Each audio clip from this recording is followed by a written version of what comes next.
Assalamualaikum warahmatullahi wabarakatuh. Innal hamdalillah nahmaduhu wa nasta'inuhu wa nastaghfiruh wa na'udzu billahi min syururi anfusina wa min sayyiati a'malina may yahdihillahu fala mudhillalah wa man yudlil fala hadiyalah. Asyhadu an la ilaha illallah wahdahu la syarikalah wa asyhadu anna Muhammadan abduhu wa rasuluh. Alhamdulillahirabbil alamin, atas curahan rahmat dan kasih sayangnya pada hari ini kita masih diberikan kesehatan, kesempatan dan keimanan yang masih tertancap kuat di dalam hati kita masing-masing. Sholawat dan salam semoga tetap tercurahkan kepada junjungan dan suri tauladan kita, kepada Nabi Agung Nabi Muhammad Shallallahu Alaihi Wasallam beserta keluarganya, sahabat-sahabatnya, dan para pengikutnya hingga akhir zaman. Dalam 7 menit ke depan saya akan menyampaikan kajian Islam dengan judul 4 langkah lebih dekat dengan Allah Subhanahu wa Ta'ala. Kajian ini bersumber dari buku kumpulan khutbah inspiratif. Saudara-saudaraku yang berbahagia, kita sebagai seorang muslim bersyukur kepada Allah Subhanahu wa Ta'ala. Bagaimana mungkin seorang muslim itu gelisah dan tidak bahagia hidupnya, padahal nikmat Allah mengalir dalam diri dan kehidupannya dengan begitu deras dan tak pernah henti. Ait Al-Qarni dalam bukunya Lahtajan mengingatkan, ingatlah setiap nikmat yang Allah anugerahkan kepada Anda, karena Dia telah melipatkan nikmatnya dari ujung rambut hingga kedua telapak kaki. Pesan tersebut memang patut kita renungkan, karena di dalam Al-Quran Allah juga menegaskan bahwa nikmat Allah terdapat dari diri kita, tak bisa dihitung jumlahnya, di mana dijelaskan di dalam surat Ibrahim ayat 34 yang berbunyi, dan jika kamu menghitung nikmat Allah, tidaklah dapat kamu mengingatkannya. Sesungguhnya manusia itu sangat zalim dan sangat mengingkari. Untuk itu marilah kita berpikir dan merenung. Sungguh Allah sangat memuliakan hidup kita, bahkan jika kita bersyukur sedikit saja misalnya, Allah sudah menyediakan buat kita tambahan nikmat yang sangat luar biasa. Sebaliknya, jika kita tidak bersyukur, maka kehidupan kita akan semakin sempit, susah dan sulit. Sesungguhnya jika kamu bersyukur, pasti kami akan menambah kepadamu. Dan jika kamu mengingkari, maka sesungguhnya azabku sangat pedih. Quran Surat Ibrahim ayat 7. Saudara-saudaraku yang berbahagia, berprasangka baik pada Allah Subhanahu wa Ta'ala. Siapa di muka bumi ini orang yang hidup tanpa masalah? Semua orang memiliki masalah, tetapi muslim yang baik tidak akan resah karena masalah, meskipun seolah-olah masalah itu sangat berat dan sangat membebani kehidupannya. Umumnya orang sangat tidak mau dengan yang namanya masalah. Lantas bagaimana jika masalah itu terasa seolah sangat menyiksa?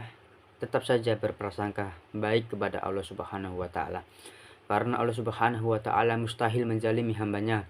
Terus bagaimana jika ternyata doa yang kita panjatkan kepada Allah Subhanahu wa Ta'ala seolah tak kunjung terkabulkan? Tetaplah berprasangka baik dan jangan berhenti berdoa kepadanya. Syekh Ibnu Al-Athaib dalam kitabnya Al-Hikam menuliskan bahwa tidak sepatutnya seorang hamba berburuk sangka kepada Allah akibat doa-doanya belum dikabulkan olehnya. Dan sebaiknya bagi hamba yang tidak tahu apa yang akan terjadi atas dirinya esok hari, segera melakukan introspeksi diri. Jika syukur dan husnudzon billah telah bisa kita lakukan, tetap berikutnya adalah membuang jauh sifat buruk sangka terhadap sesama. Kemudian di dalam Al-Quran Allah menegaskan, hai orang-orang yang beriman, jauhilah kebanyakan prasangka kecurigaan, karena sebagai dari prasangka itu adalah dosa. Quran Surat Al-Hujarat ayat 12. Jadi sangat rugi kalau kita sampai membiarkan prasangka buruk bersarang dalam dada dan dalam kepala kita, karena selain tidak memberi manfaat positif, tanpa kita sadari dosa kita justru terus bertambah dan hati kita semakin buruk, serta mental kita juga akan semakin jatuh. Nauzubillahi min dzalik. Berpikir negatif adalah penyakit yang sangat berbahaya. Ia candu seperti narkoba dan minuman keras. Tulisnya jamaah sholat Jumat. Jangan lupa. Hadirin yang dirahmati Allah, Allah sabar dalam ikhtiar. Langkah berikutnya agar hidup kita senantiasa bahagia adalah sabar dalam ikhtiar. Allah telah menetapkan suatu ketetapan dalam kehidupan ini, diantaranya adalah hukum. Untuk itu sabarlah dalam ikhtiar. Jangan berpikir ingin cepat berhasil, apalagi kalau sampai menabrak rambu-rambu syariat.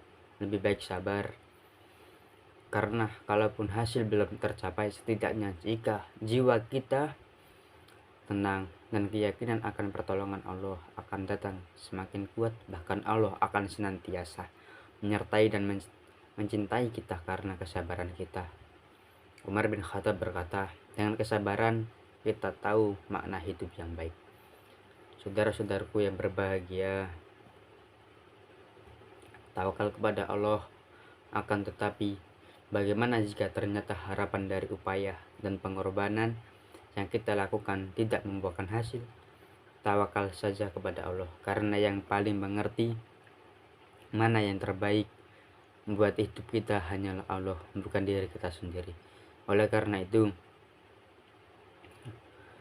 perkuatkanlah ketawakalan kita kepada Allah Subhanahu wa Ta'ala. Ibnu Hajar Al-Qasni berkata, tawakal yaitu memalingkan pandangan dari berbagai sebab setelah sebab disiapkan. Artinya, sebab bukanlah penentu, tetapi Allah yang maha menentukan. Dengan 4 langkah tersebut, insya Allah kita akan selamat dari tipu daya syaitan dalam menjalani kehidupan sementara di dunia ini. Bahkan Allah akan senantiasa melindungi kita dan menambah kasih sayangnya kepada kita, bersebab kita memang berharap hanya kepadanya dengan selalu bersyukur, berprasangka baik terhadapnya, juga terhadap sesama, bersabar dan bertawakal. Akhirul kalam, wassalamualaikum warahmatullahi wabarakatuh.